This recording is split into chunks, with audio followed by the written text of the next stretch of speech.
For nearly 2 decades, a mathematical genius with delusions of single-handedly destroying industrial society planted and mailed powerful bombs to unsuspecting innocent victims. It was a spree of mayhem that killed 3 people and wounded over 24 others. In the largest and most expensive investigation in FBI history, detectives spent 17 years hunting for the elusive terrorist known as the Unabomber.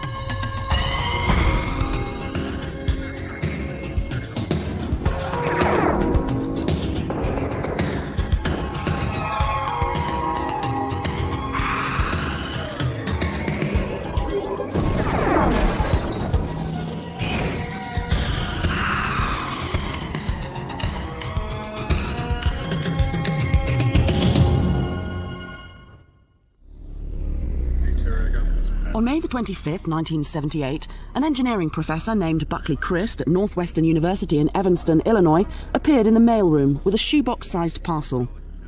Professor Christ was listed as the return addressee, but he didn't know the man it was addressed to.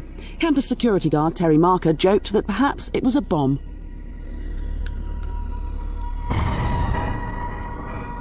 He spoke too soon. It began a 20-year streak of violence that would stump the FBI and terrorize the nation.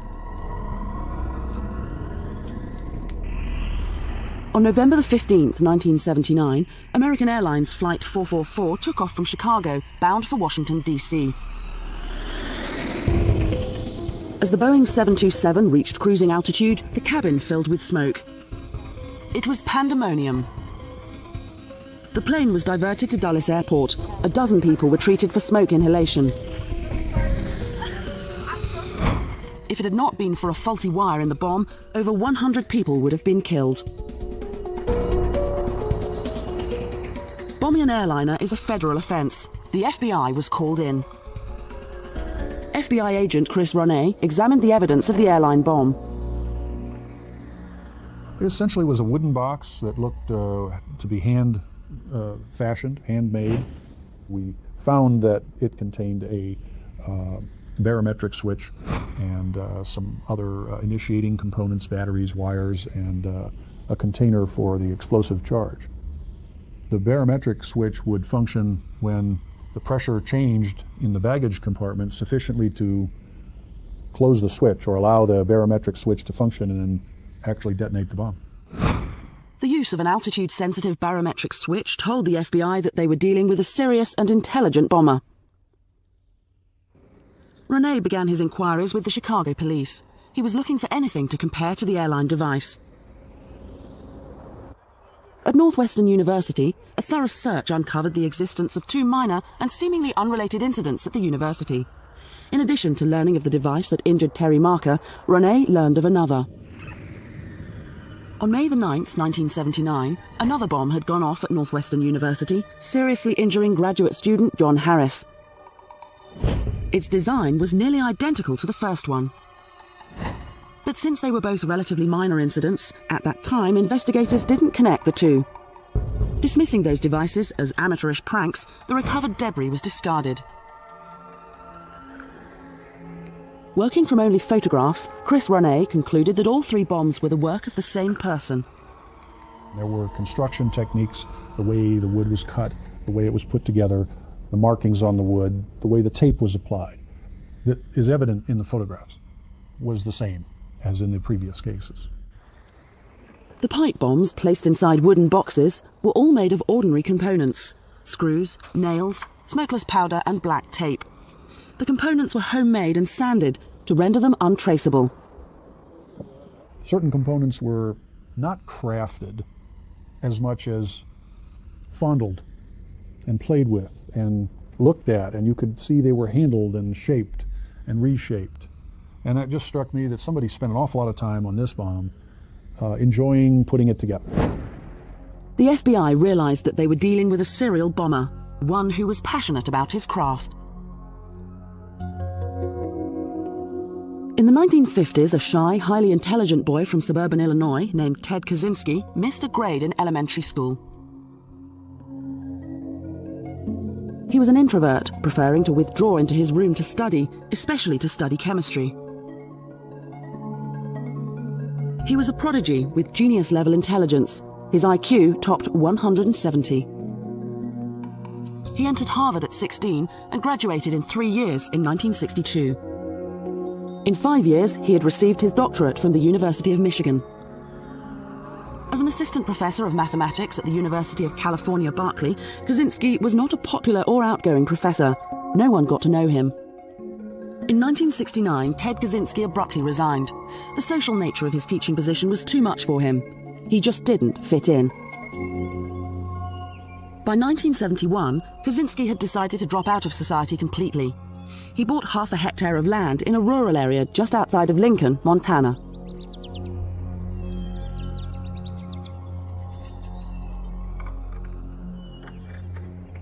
He built a tiny 2.5 by 3 meter cabin with no electricity or running water. There he would sit by himself, reading and writing. One of the things Ted wrote was a 23-page essay raging against modern man's obsession with technological and scientific progress. He wrote that scientific research will inevitably result in the extinction of individual liberty. He sent a copy to his brother David. David read it and stored it in a trunk, where it sat for a quarter of a century.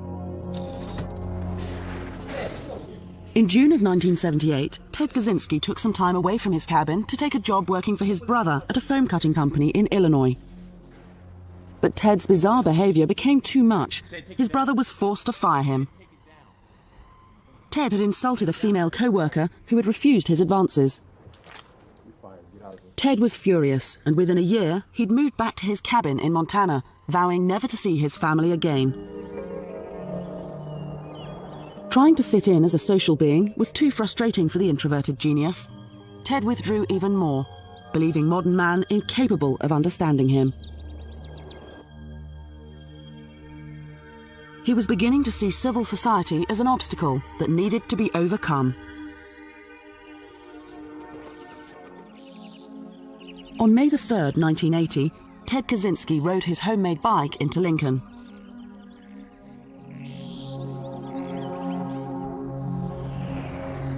He caught a bus for Helena and checked into a hotel for a brief stay. The next day he headed west. Ted had urgent business that needed tending to.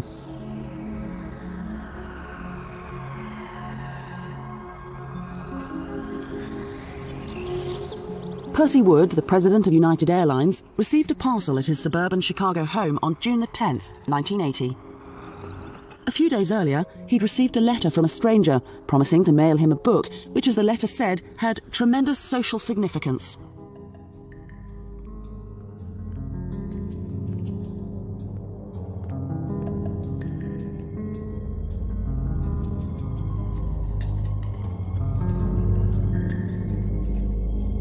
Wood placed the package on his kitchen counter. He opened it and retrieved a book inside called Ice Brothers by Sloan Wilson. Wood was puzzled. Why was this book socially significant? He opened the cover.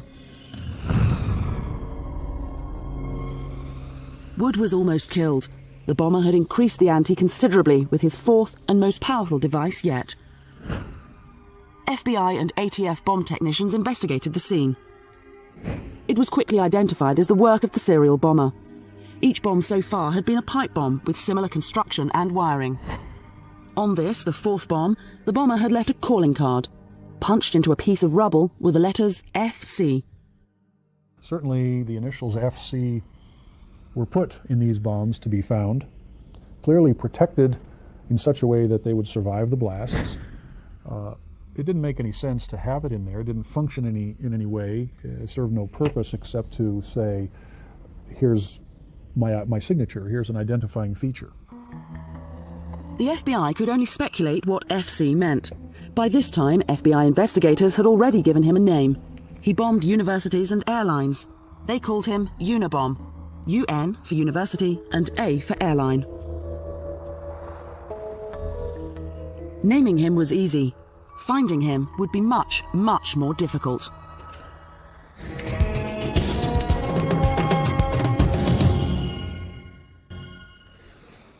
In 1981, the FBI had their best clue yet in finding the Unabomber. The letters FC punched into the bombs. They cross-referenced thousands of people with those initials. But the Unabomber was not sitting idle. In October, a package was found sitting in a building at the University of Utah. It was a pipe bomb. Fortunately, it was a fake. Investigators now had a device intact. Perhaps a component was traceable. It would take time to find out. Meanwhile, the Unabomber remained busy. In the spring of 1982, a package intended for Professor Leroy Wood Burnson blew up instead in the hands of an academic assistant at Vanderbilt University. The bomb was made of the usual materials, with the initials FC on the surviving wreckage. Chris Ronay and his team spent endless hours studying every minute detail of the Unabomber devices. The most bizarre clue suddenly emerged. The last two people specifically targeted were named Wood. Wood played such an important role in every one of the bombs. I mean, it was present in every one of the bombs, even when it didn't need to be. He, in fact, if he didn't have wood and he threw wood in it, sticks of wood, just so they'd be there. There were references to wood in addresses and names of people throughout. FBI lab examiner Doug Diedrich of the Trace Evidence Unit is also a wood expert. Well, the materials may indicate something about that individual. It may indicate where he might live, what he might do for a living. And that's one of the things that I was involved with, especially in trying to determine where these types of woods came from, what geographical area, what part of the country. This approach seemed like a long shot, but the scarcity of clues left investigators with few options. As the FBI investigation intensified, so did the power of the Unabomber's devices. On July 2nd, 1982, Professor Diogenes Angelakos of the University of California, Berkeley, a devoted husband and popular teacher, noticed a strange-looking object on the floor of the computer science department's coffee room.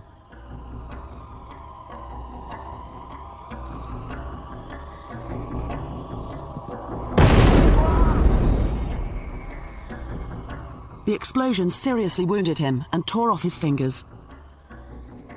As he lay dazed, he found a typewritten note. "Woo, it works. I told you it would. RV." The FBI ran a list of everyone in America named Woo, and everyone with the initials RV, a monumental, labor-intensive task, but to no avail. The note was deliberately deceptive. Another lead came the following day, when a caretaker who worked in Corey Hall, the building where the bomb had exploded, said that he'd seen a man with a thin moustache and sweatshirt loitering in the hall the night before. However, he could not remember enough details to help a sketch artist make a composite. In May of 1985, in that same building, John Hauser, a captain in the Air Force, noticed a 3-ring binder sitting on top of another object on the floor.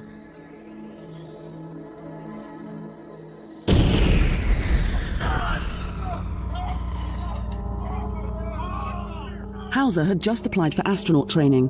What he didn't know as he lay wounded was that he'd already been accepted into the program. But he would never fly again. His Air Force Academy ring was found embedded in the wall across the room. Ironically, Professor Angelakos was nearby when the bomb exploded. He rushed to help Hauser.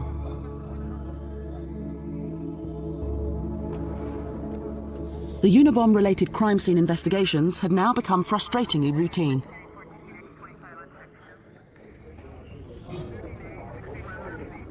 The recovered bomb components were packaged and sent to the FBI lab for future comparisons. Over the next few years, there were many similar examinations.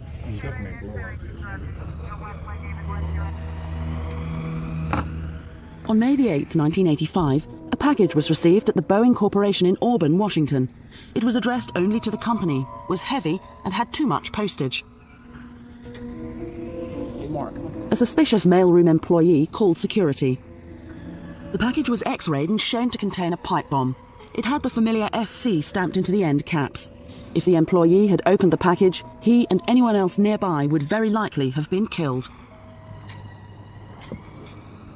Examiners continued to dissect the bombs. They were evolving as the Unabomber refined his craft. Exhaustive lab tests showed that they were getting more sophisticated and more powerful as time went on. FBI investigators were frustrated. They were making little progress in determining the identity of the Unabomber. and their analysis was confirming what they already knew. If the packages kept coming, it would only be a matter of time before someone was killed. Hugh Scruton owned the Rentec computer store in Sacramento, California. On December the 11th, 1985, Scruton headed out of the back door that led to the rear car park when he noticed something. It looked like a block of wood with 4 nails sticking out, points facing upwards.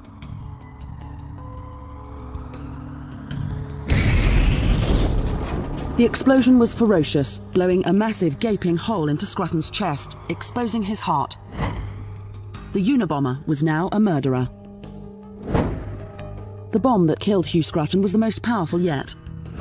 It consisted of a pipe within a pipe and contained all of the same characteristics as the others, right down to the FC stamped on a surviving end cap. The Unabomber investigation was now a murder case.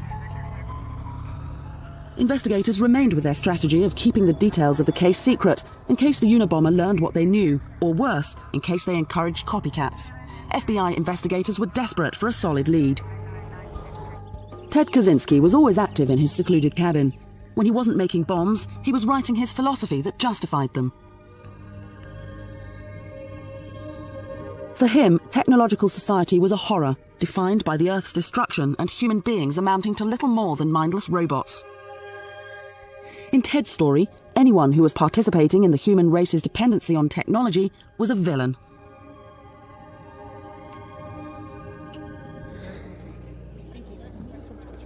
On February the 20th, 1987, a secretary at Cam's computer store in Salt Lake City looked out of her office window and caught a glimpse of a man in the car park placing an object on the ground.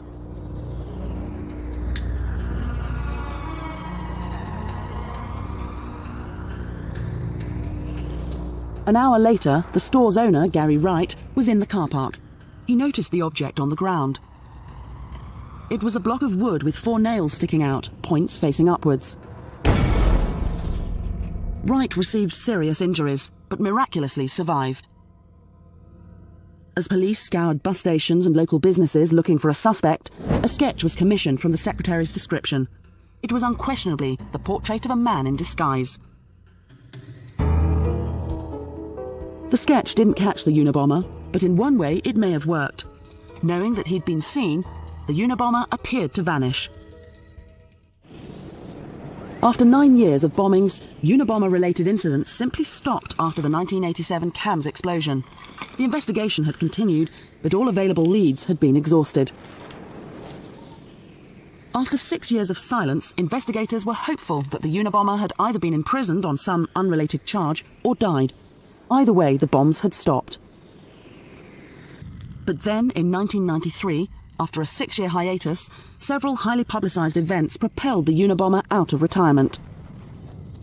The fiery siege at Waco, Texas, between the ATF and the Branch Davidian religious cult, and the bombing of the World Trade Center created a violent political environment. The Unabomber would return in a fit of violence of his own. Dr. Charles Epstein is a renowned geneticist at the University of San Francisco.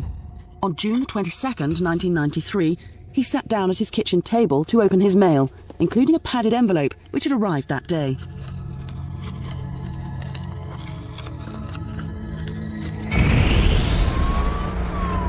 The blast critically injured Dr. Epstein.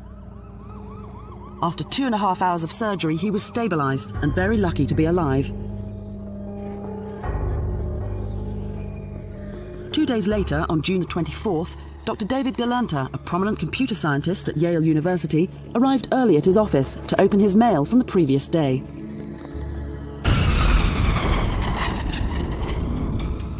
Injured in his right arm, eye and abdomen, Galanta struggled to his feet and went out of the door for help.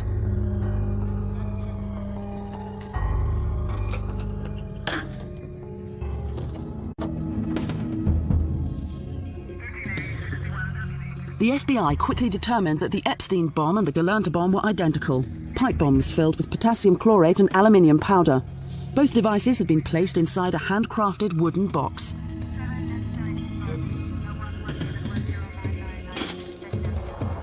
A few hours after the Galanta bomb went off, a letter was received in the mailroom of the New York Times. It was from a self-proclaimed anarchist group called FC, who were claiming responsibility for the recent bombings. FC promised more communications in the future. An identifying number was provided to the Times to ensure the authenticity of future communications. It was 553-25-4594.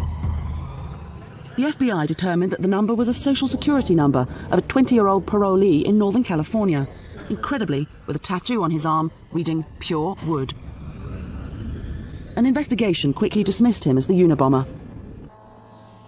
Another major clue was discovered. Impressed into the paper on the New York Times letter was the faint notation, "Call Nathan R., Wednesday, 1 p.m. The elusive Unabomber had finally provided FBI investigators with a solid lead. The FBI talked to over 10,000 people whose first name was Nathan and whose last name began with R. The exhaustive search turned up nothing. The Times ran the letter, which sparked public interest. It also drew the FBI into dozens of false leads, disgruntled students, aircraft engineers, even a Dungeons and Dragons club in Chicago. The latest round of activity had sent the FBI investigation into overdrive. A Unabomber task force consisting of FBI, ATF and postal inspectors was formed to coordinate investigative efforts. Jim Freeman was the head of the FBI's San Francisco field office. He would also head the multi-agency Unabomber task force. We had evidence that was scattered around 3 different federal agencies and a lot of local state laboratories. So we recognized that our task was to gain control of the information that was already out there, determine what investigation had already been done. And we set about this by deciding to reinvestigate every Unabomber crime. Every shred of physical evidence that remained from past Unabomber devices would be given to one forensic examiner. Special Agent Tom Monell of the FBI Laboratories Materials and Devices Unit became the chief examiner for the investigation. All the evidence in the Unabomber case, no matter if it was explosive related or not, came through me and my unit. In a serial bombing type case such as the Unabomber case, the most frustrating aspect was the fact that we were doing all forensic examinations that could possibly be done to the evidence, and it wasn't able to lead us to any individual. While the task force struggled, Ted Kaczynski's warped revolution against society continued. On December the 10th, 1994, a New Jersey advertising executive, Thomas Mosser, was opening his mail in his home. His wife and 2 daughters were upstairs. He examined a small package with excessive postage from an H.C. Wickel, Department of Economics, San Francisco State University.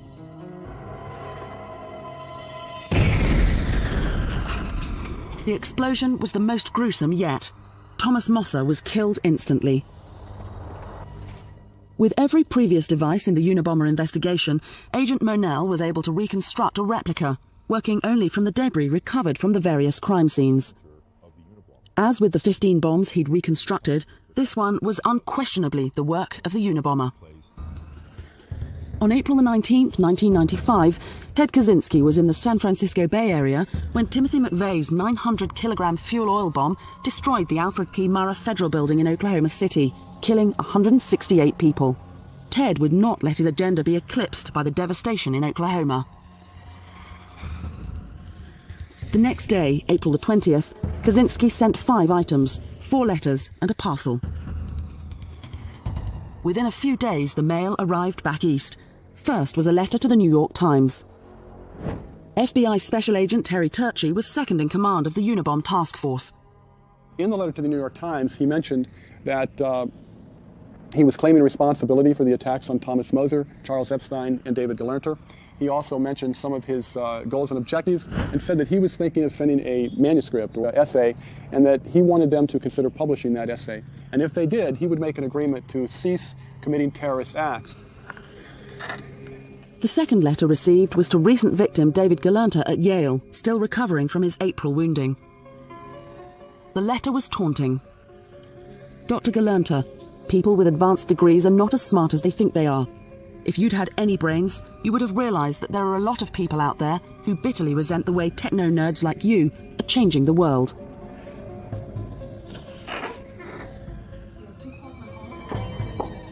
On April 25th, 1995, a package arrived at the California Forestry Association, addressed to its former president, William Dennison. Its current president, Gilbert Murray, decided to open it for himself. It exploded with incredible violence, destroying everything in the office. Gil Murray was killed instantly. 4 blocks away, the governor of California heard the blast from his office. The Unabomber scare was nationwide.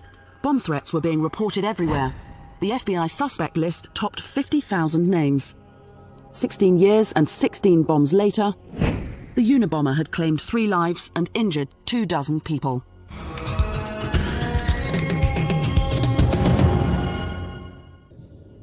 The Unabomber was still on the loose. 2 months after Gilbert Murray was brutally killed, a letter arrived at the San Francisco Chronicle.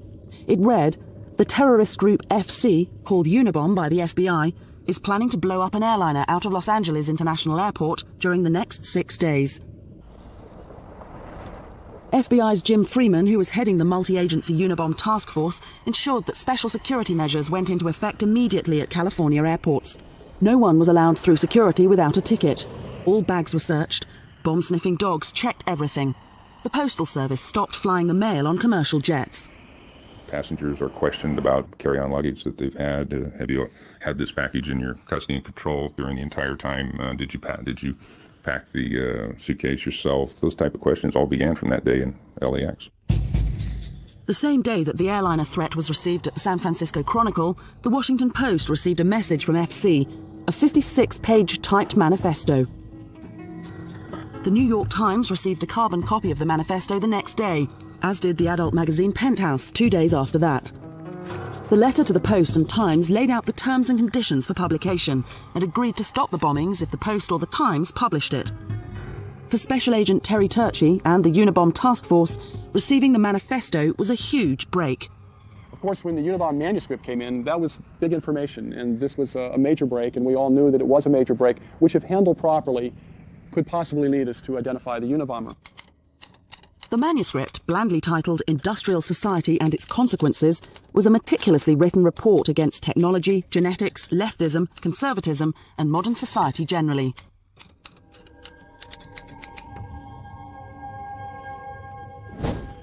The FBI had many items of evidence collected from years of investigating this case.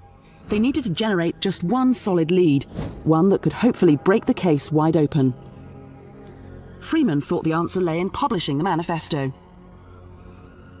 We very much were in favor of publishing it because after reading the manifesto, it was clear that someone had put their philosophy that had evolved over a number of years within the pages of this thing. It was recognizable. Somebody in reading this, we hoped, would read it and say, I remember that guy. He was sat next to me in class at such and such a university. After much deliberation and discussions with the director of the FBI and Attorney General Janet Reno, the Washington Post and the New York Times, the decision was made to publish the manifesto. The manifesto appeared in a special section of the Post on September the 19th, 1995. By early 1996, Ted Kaczynski's brother David had been doing some soul-searching. The news reports that the Unabomber had connections with Chicago, their childhood home, as well as to Berkeley and Salt Lake City, niggled him. He bought a copy of the manifesto and began reading it. He read it in the hope of erasing the idea that his brother was a killer. What he read sent chills down his spine. He recognized the language and content of the manifesto as being similar to that of writings by his brother Ted. David dug up as many old letters and writings of Ted's that he could find and compared them to the Unabomber manifesto. Both had employed the unique phrase, cool-headed logician. David was distressed, but not yet convinced.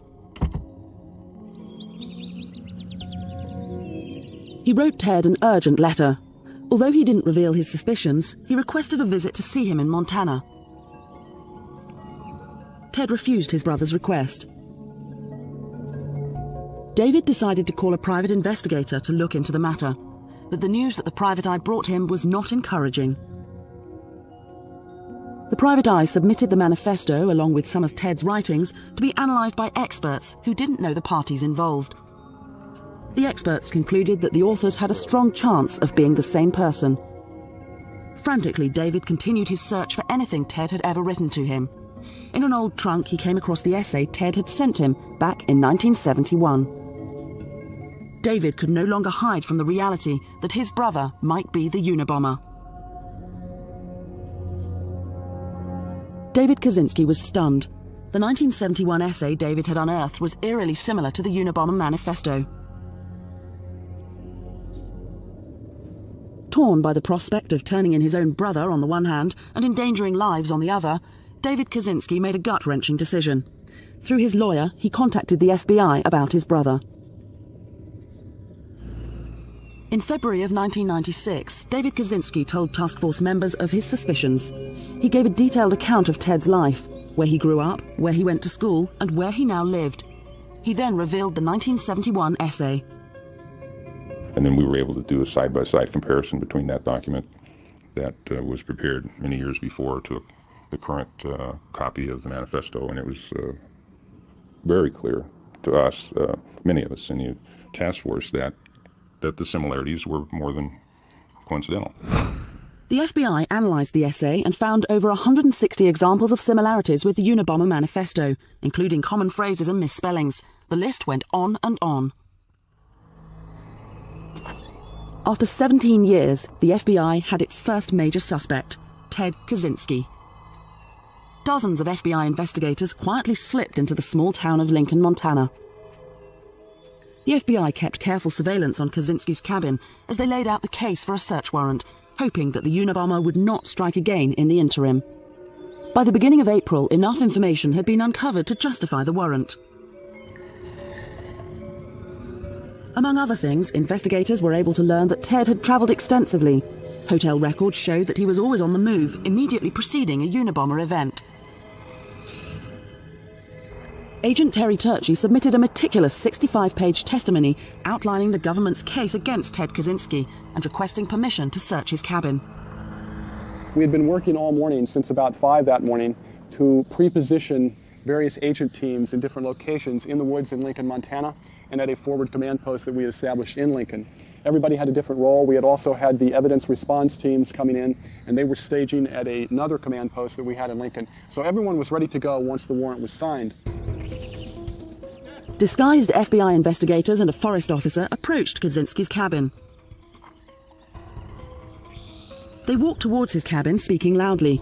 They didn't want Kaczynski to suspect there was anybody sneaking up on him. The officers asked him to help identify a property on their map. As he turned to get his coat, the officers pounced on Kaczynski. The suspected Unabomber was in custody.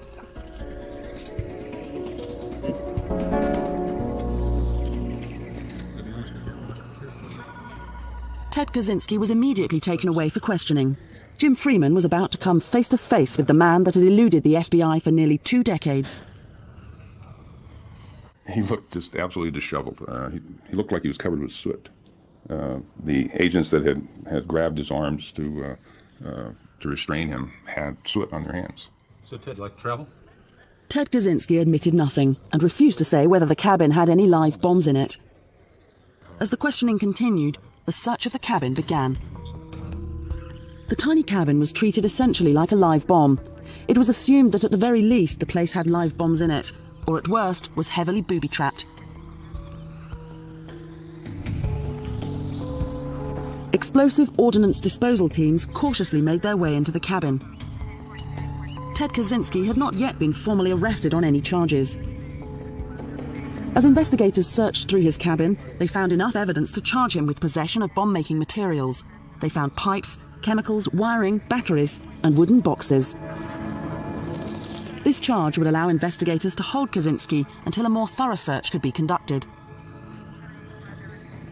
FBI Special Agent and explosives expert Donald Sackleben was responsible for quickly gathering evidence in order to obtain the arrest warrant. He rushed to Helena to petition the judge.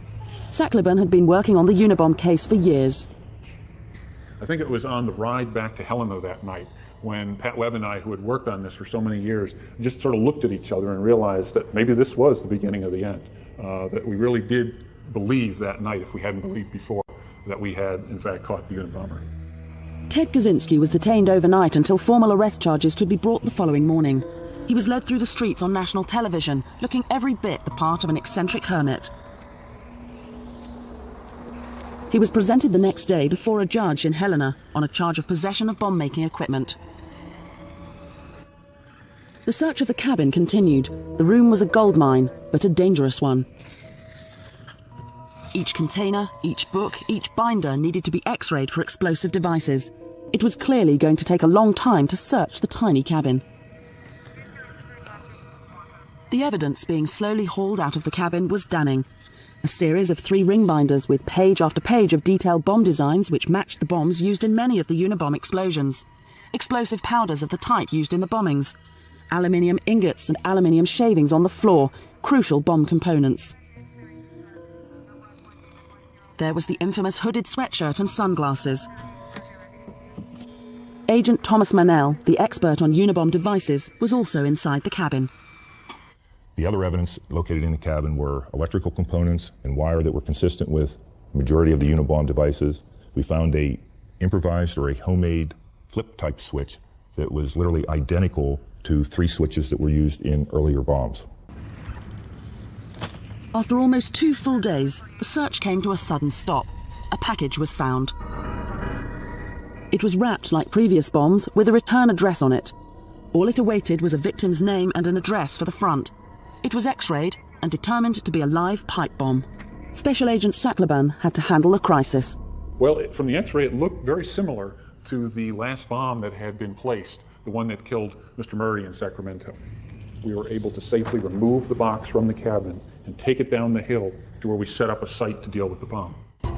It took nearly a week to search the 24-square-meter room, but slowly more and more damning evidence was seized. In addition to bomb-making paraphernalia and chemicals, investigators also seized letters, notes, diagrams, and the Unabomber manifesto. One irrefutable link between Ted Kaczynski and the Unabomber remained: the typewriter used for the manifesto. The typewriter that had been used to type the manifesto wasn't found until literally the last day of the search, which took 4 or 5 days. It was literally in the bottom of the last box that was opened. On April the 14th, the entire cabin was hauled away for further examination. The charges against Kaczynski had been upgraded. On June the 18th, 1996, Ted Kaczynski was indicted in Sacramento on 10 counts relating to Unabomber activities.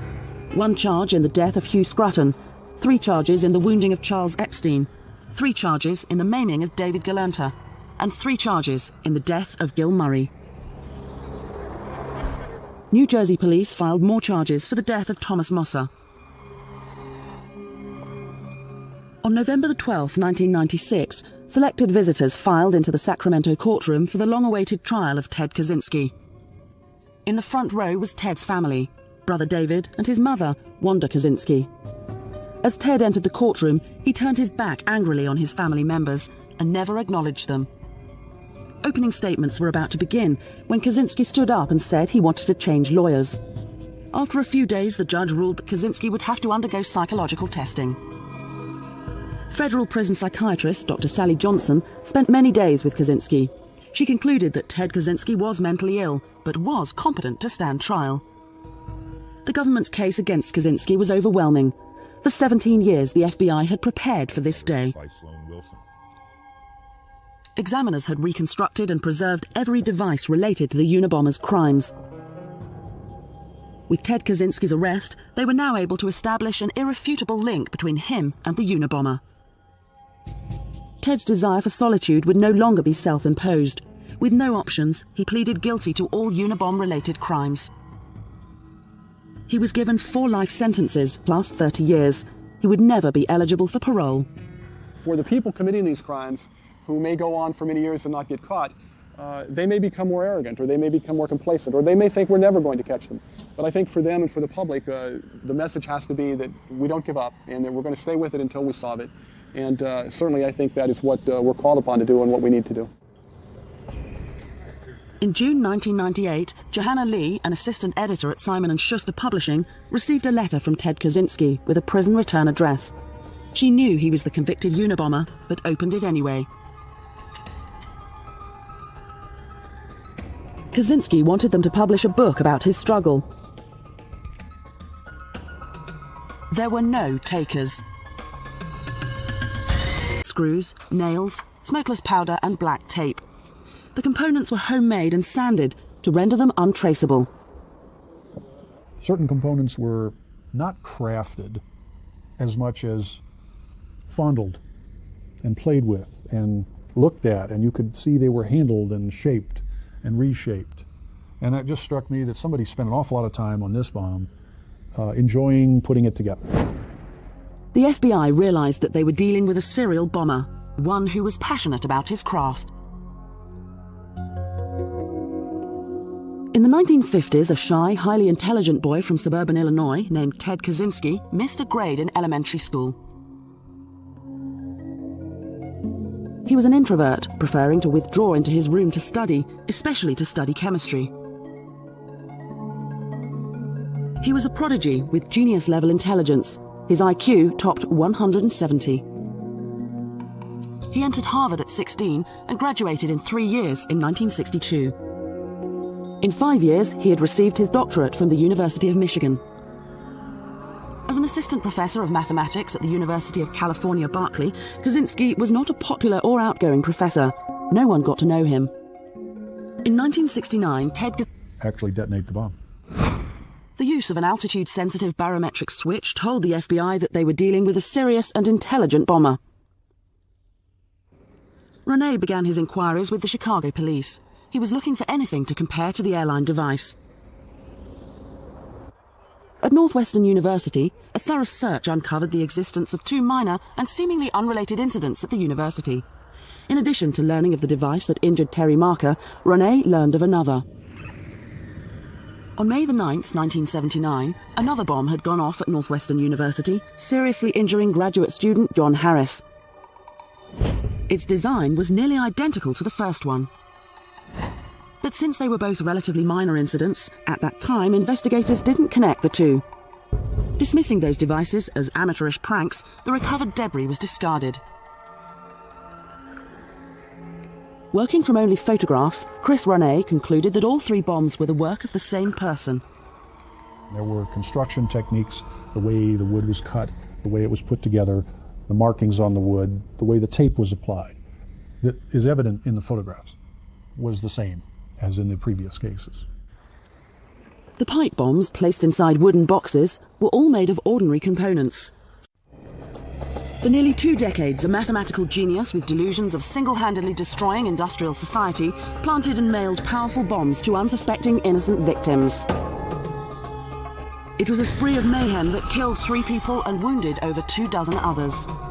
In the largest and most expensive investigation in FBI history, detectives spent 17 years hunting for the elusive terrorist known as the Unabomber.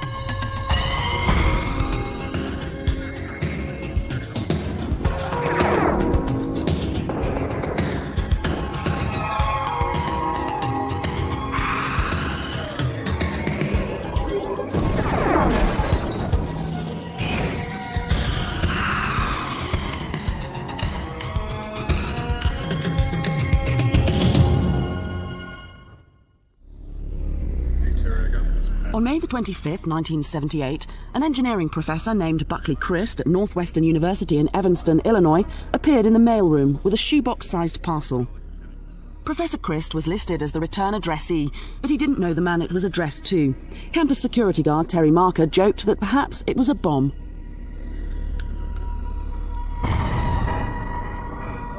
He spoke too soon. It began a Kaczynski abruptly resigned. The social nature of his teaching position was too much for him. He just didn't fit in. By 1971, Kaczynski had decided to drop out of society completely. He bought half a hectare of land in a rural area just outside of Lincoln, Montana.